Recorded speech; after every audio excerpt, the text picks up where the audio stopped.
एक विरागी ब्राह्मण की कहानी इस 23वें अध्याय के अंदर हम सुनते हैं, जिसे सुखदेव मुनि जी महाराज परीक्षित को सुनाते हैं। आइए अध्याय को शुरू करते हैं। सुखदेव मुनि जी कहते हैं, परीक्षित, वास्तव में भगवान की लीला कथा ही श्रवण करने योग्य है। वे ही प्रेम और मुक्ति के दाता हैं। जब उनके प्रेमी भक्त उद्धव जी ने इस प्रकार प्रार्थना की, तब यदुवन शिरोमणि भगवान ने उनके प्रसन्न की प्रशंसा करके उनसे इस प्रकार कहना आरंभ किया। भगवान श्री कृष्ण जी कहते हैं, देवगुरु बृहस्पति के शिष्य उद्धव जी, इस संसार में प्राय ऐसे संत पुरुष नहीं मिलते जो दुर्जनों की कटु वाणी से बिंधे हुए अपने हृदय को संभाल सकें। अर्थात ऐसे संत पुरुष नहीं दिखाई देते जब उन्हें दुर्जन लोग कटु वाणी से उनके हृदय को बींध डालते हैं, बड़े आघात पहुंचाते हैं। मनुष्य का हृदय बड़ा मर्मभेदी, बाणों से बिंधने पर भी उतनी पीड़ा का अनुभव नहीं करता जितनी पीड़ा उसे दुष्ट जनों के मर्मंतक एवं कठोर वाक्य पहुंचा देते हैं, वाणी पहुंचा देती है। उद्धव जी, इस विषय में महात्मा लोग एक बहुत बड़ा पवित्र प्राचीन इतिहास कहा करते हैं। मैं वही तुम्हें सुनाऊंगा, तुम मन लगाकर उसे सुनो। एक बार की बात है, एक भिक्षुक को दुष्टों ने बहुत सताया था। उस समय भी उसने अपना धैर्य नहीं छोड़ा और उसे अपने पूर्व जन्म के कर्मों का फल समझकर कुछ अपने मानसिक उद्गार प्रकट किए थे। उन्हीं का इस इतिहास में वर्णन है, जिसे मैं तुम्हें सुनाता हूँ। प्राचीन समय की बात है। उज्जैन में एक ब्राह्मण रहता था। उसने खेती व्यापार आदि करके बहुत सी धन संपत्ति इकट्ठी कर ली थी। वह बहुत ही कृपण, कामी और लोभी प्रवृत्ति का था। क्रोध तो उसे बात बात में आया ही करता था। उसने अपने जाति बंधु और अतिथियों को भी कभी मीठी बात से प्रसन्न नहीं किया। खिलाने पिलाने की बात तो बहुत दूर की है। वह धर्म क्रम से रीते घर में रहता और स्वयं भी अपनी धन संपत्ति के द्वारा समय पर अपने शरीर को भी सुखी नहीं करता था। उसकी कृपणता और बुरे स्वभाव के कारण उसके बेटे बेटी, भाई बंधु, नौकर चाकर और पत्नी आदि सभी दुखी रहते थे और मन ही मन उसका अनिष्ट होने का चिंतन किया करते थे, कामना करते थे। कोई भी उसके मन को प्रिय लगने वाला व्यवहार नहीं करता था। वह लोक परलोक दोनों से ही गिर गया था। बस यक्षों के समान धन की रखवाली करता रहता था। उस धन से वह न तो धर्म कमाता था और न ही भोग ही भोगता था। बहुत दिनों तक इस प्रकार जीवन बिताने से उस पर पंच महायज्ञ के भागी देवता बिगड़ उठे। उद्धव जी, पंच महायज्ञ के भागियों के तिरस्कार से उसके पूर्व पुण्यों का सहारा, जिसके बल से अब तक धन टिका हुआ था, जाता रहा और जिसे उसने बड़े परिश्रम से इकट्ठा किया था, वह धन उसकी आंखों के सामने ही नष्ट भ्रष्ट हो गया। उस नीच ब्राह्मण का कुछ धन तो उसके कुटुंबियों ने ही छीन लिया, कुछ चोर चुरा ले गए, कुछ आग लग जाने आदि दैवीय कोप से नष्ट हो गया, कुछ समय के फेर से मारा गया, कुछ साधारण मनुष्यों ने ले लिया और बचा खुचा कर दंड के रूप में शासकों ने हड़प लिया। उद्धव जी, इस प्रकार उसकी सारी संपत्ति जाती रही। न तो उसने धर्म ही कमाया और न ही भोग ही भोगे। इधर उसके सगे संबंधियों ने भी उसकी ओर से मुंह मोड़ लिया। अब उसे बड़ी भयानक चिंता ने घेर लिया। धन के नाश से उसके हृदय में बड़ी जलन हुई। उसका मन खेद से भर गया, बड़ा दुखी हो गया, आंसुओं के कारण गला रुंध गया। परंतु इस तरह चिंता करते करते ही उसके मन में संसार के प्रति महान दुख बुद्धि और उत्कट वैराग्य का उदय हो गया।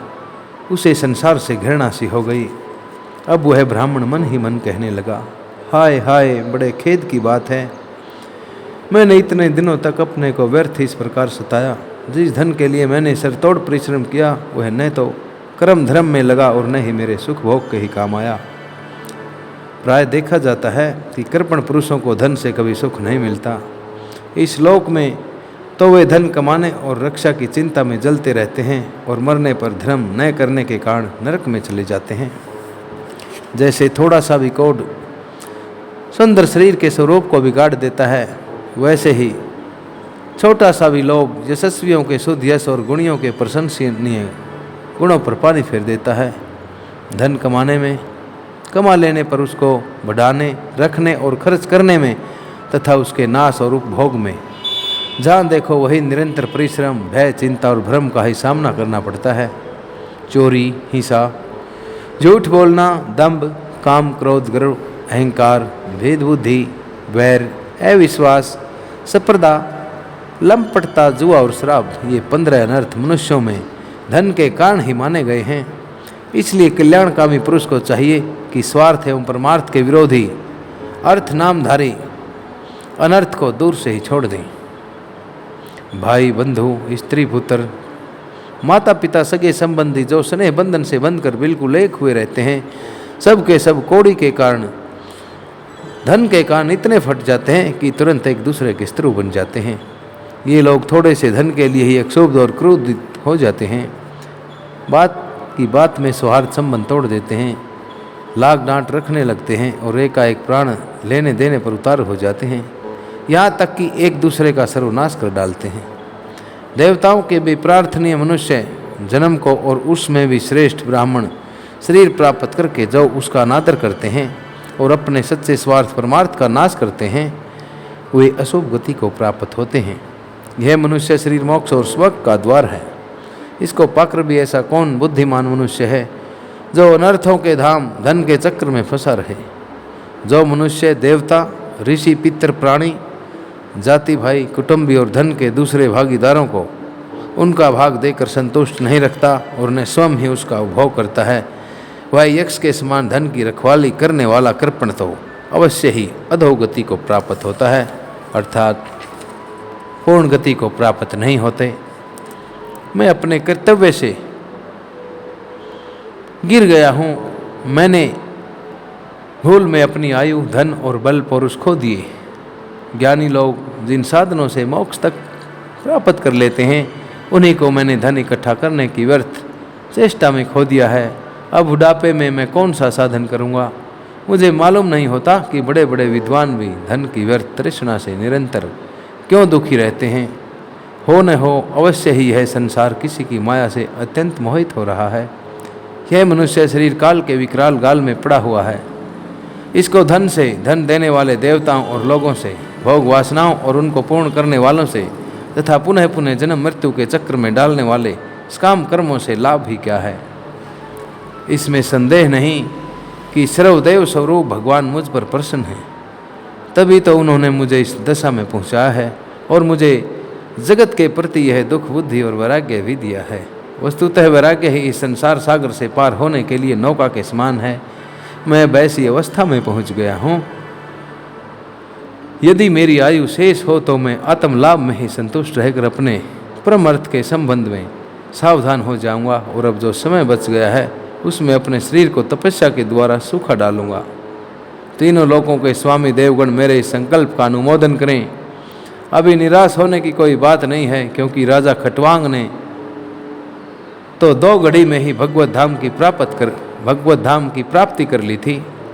भगवान श्री कृष्ण जी कहते, उद्धव, उस उज्जैन निवासी ब्राह्मण ने मन ही मन इस प्रकार निश्चय करके मैं और मेरे पन की गांठ को खोल दिया।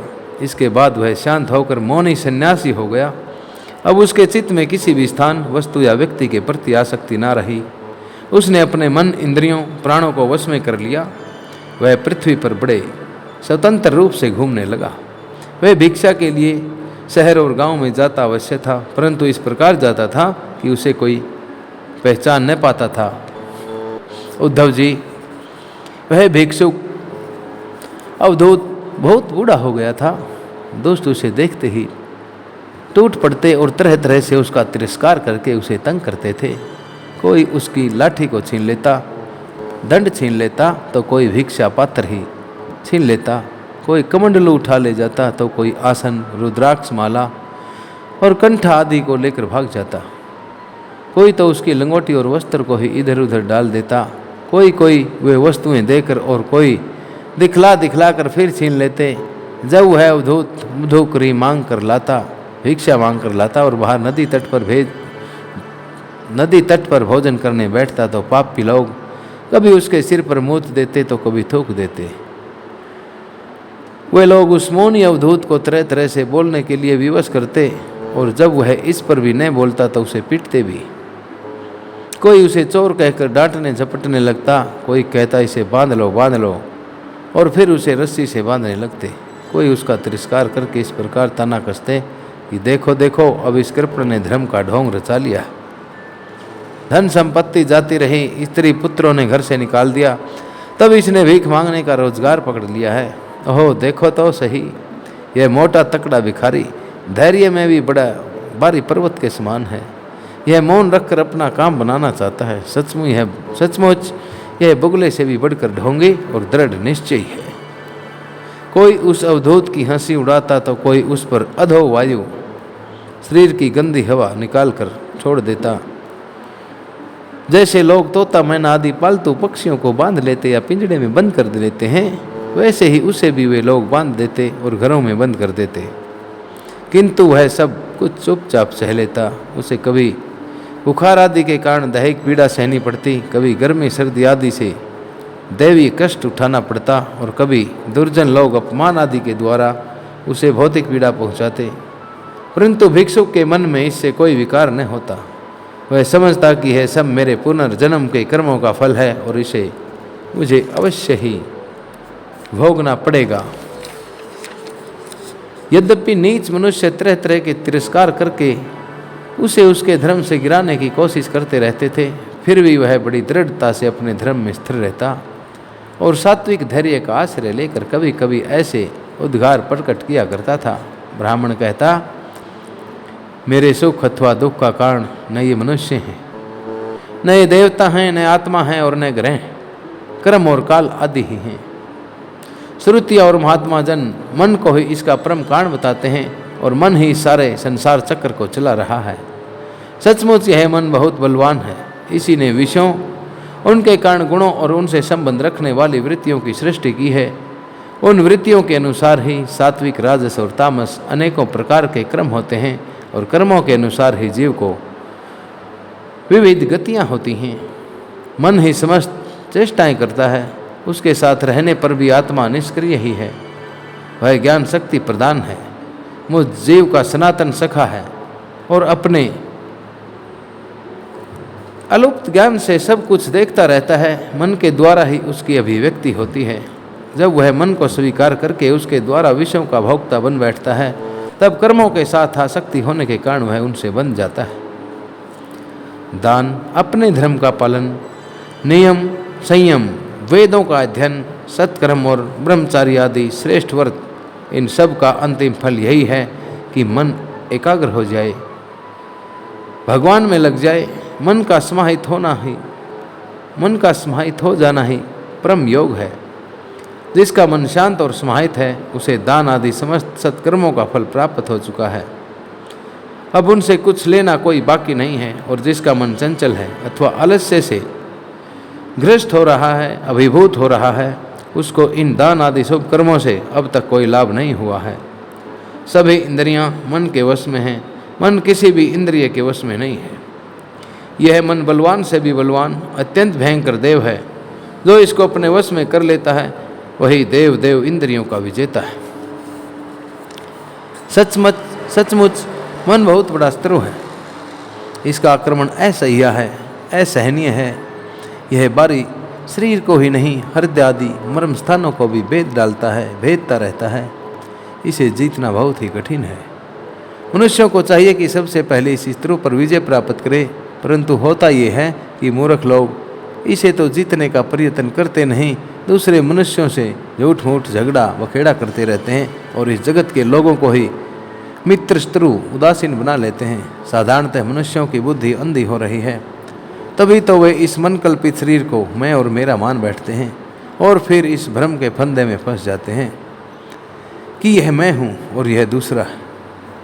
इसका परिणाम यह होता है कि वे इस अनंत अज्ञान अंधकार में ही भटकते रहते हैं। यदि मान लें कि मनुष्य ही सुख दुख का कारण है, तो भी उनसे आत्मा का क्या संबंध, क्योंकि सुख दुख पहुँचाने वाला भी मिट्टी का शरीर है और भोगने वाला भी। कभी भोजन आदि के समय यदि अपने दांतों से अपनी जीभ कट जाए और उससे पीड़ा होने लगे, तो मनुष्य किस पर क्रोध करेगा। यदि ऐसा मान लें कि देवता ही दुख के कारण हैं, तो भी इस दुख से आत्मा की क्या हानि है? क्योंकि यदि दुख के कारण देवता हैं तो इंद्रिय अभिमानी देवताओं के रूप में उनके भोक्ता भी तो वे ही हैं, और देवता सभी शरीरों में एक हैं। जो देवता एक शरीर में है वे ही दूसरों में भी है। ऐसी दशा में यदि अपने ही शरीर के किसी एक अंग से दूसरे अंग को चोट लग जाए तो भला किस पर क्रोध किया जाएगा? यदि ऐसा माने कि आत्मा ही सुख दुख का कारण है, तो वह तो अपना आप ही है, कोई दूसरा नहीं, क्योंकि आत्मा से भिन्न कुछ और है ही नहीं। यदि दूसरा कुछ प्रतीत होता है तो वह मिथ्या है, असत्य है, झूठ है, अज्ञान है। इसलिए न सुख है न दुख है, फिर क्रोध कैसा है? क्रोध का निमित्त ही क्या है? यदि ग्रहों को सुख दुख का निमित्त माने तो उनसे भी अजन्मा आत्मा की क्या हानि हो सकती है? उनका प्रभाव भी जन्म मृत्युशील शरीर पर ही होता है।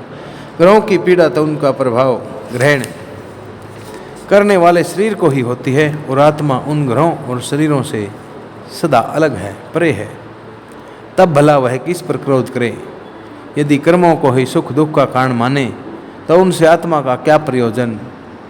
क्योंकि वे तो एक पदार्थ के जड़ और चेतन उभय रूप होने पर ही हो सकते हैं।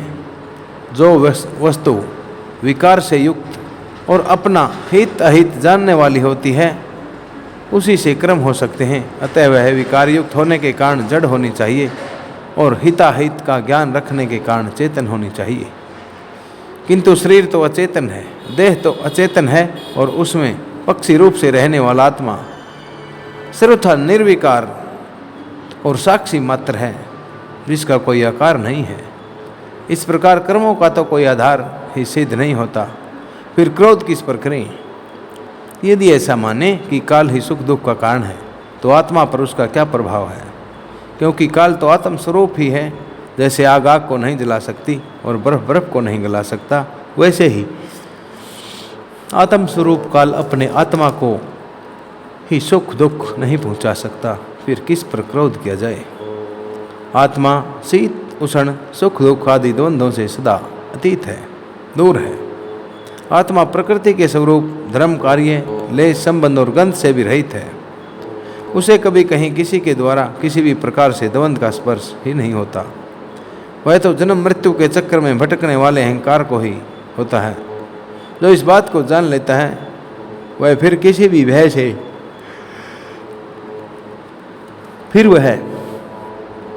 किसी भी भय के निमित्त से भयभीत नहीं होता।